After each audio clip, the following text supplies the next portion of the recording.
അന്നും ഇന്നും CPM-കാരനാണ്. പറയുന്നതിൽ സങ്കടമുണ്ട്. 1 വർഷവും 2 മാസവുമായി പെൻഷൻ മുടങ്ങിയിട്ട് മരുന്ന് പോലും വാങ്ങാൻ നിർവാഹമില്ലെന്ന് കാഴ്ച പരിമിതിയുള്ള കുമരംപുത്തൂർ പയ്യനടം പുതുക്കുടി മാധവൻ പറഞ്ഞു. ഇന്നും പാർട്ടിയിലാണ്. പാർട്ടിയിൽ പോയിട്ടൊന്നുമില്ല. പക്ഷേ പെൻഷൻ ലഭിക്കില്ല എന്ന് മാത്രം. അതിലെനിക്ക് സങ്കടമാണ്. പരിപാടികൾക്കൊക്കെ പാർട്ടി പരിപാടികൾ പോകാറുണ്ടോ?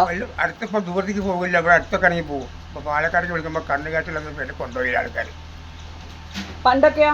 പണ്ട് പോയിരുന്നു. പാലക്കാടൊക്കെ പോയിരുന്നു. എല്ലാ പരിപാടികൾക്കും പണ്ട് പോകുമായിരുന്നു. മിക്കവാറും പരിപാടിക്ക് പോകും. പണിത്തിരക്കുള്ള സമയത്ത് ചില അറ്റൻഡിൻ്റെ സമയത്ത് പോകില്ല. 40 വർഷത്തോളം മേസ്തിരിപ്പണിയായിരുന്നു. കെട്ടിട തൊഴിലാളി യൂണിയൻ അംഗമായി. ആകാശത്തേക്ക് മുഷ്ടി ചുരുട്ടി മുദ്രാവാക്യങ്ങൾ ഇക്കാലം അത്രയും വിളിച്ചു. 40 വർഷക്കാലവും ക്ഷേമനിധി അടച്ചു. കഴിയാവുന്നിടത്തോളം പണി ചെയ്തു. പിന്നീട് പെൻഷനും ലഭിച്ചു. എന്നാൽ മസ്റ്ററിംഗ് നടത്തിയില്ലെന്ന് കാണിച്ച് 14 മാസം മുമ്പ് പെൻഷൻ നിലച്ചു. പിന്നീട് മസ്റ്ററിംഗ് നടത്തി. അപേക്ഷയും 100 രൂപയും CPM മണ്ണാർക്കാട് പാർട്ടി ഓഫീസിൽ നൽകിയിട്ട് മാസങ്ങളായി. വിളിക്കുമ്പോൾ ഉടൻ ലഭിക്കുമെന്നും ഇങ്ങോട്ട് വിളിക്കുമെന്നുമാണ് പറയുന്നത്. ക്ഷേമനിധി ഓഫീസിൽ നിന്ന് വിളിക്കും. ആധാർ കാർഡും 100 രൂപയും കൊണ്ടുവരും.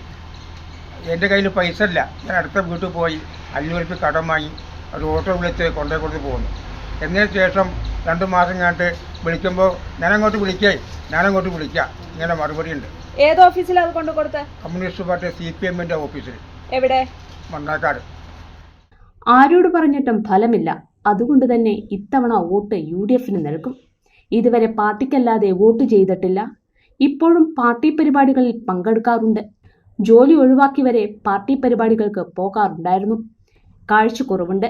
ആസ്മ ഉൾപ്പെടെയുള്ള മറ്റു രോഗങ്ങളും ശല്യം ചെയ്യുന്നു.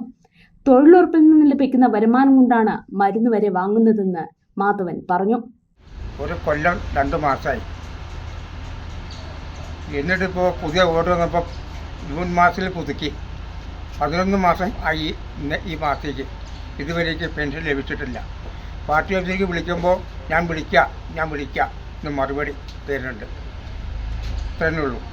ഏത് ക്ഷേമനിധിയിലായിരുന്നു? കെട്ടിട നിർമ്മാണ തൊഴിലാളി. ഞാൻ കെട്ടിട നിർമ്മാണ മേസനായിരുന്നു.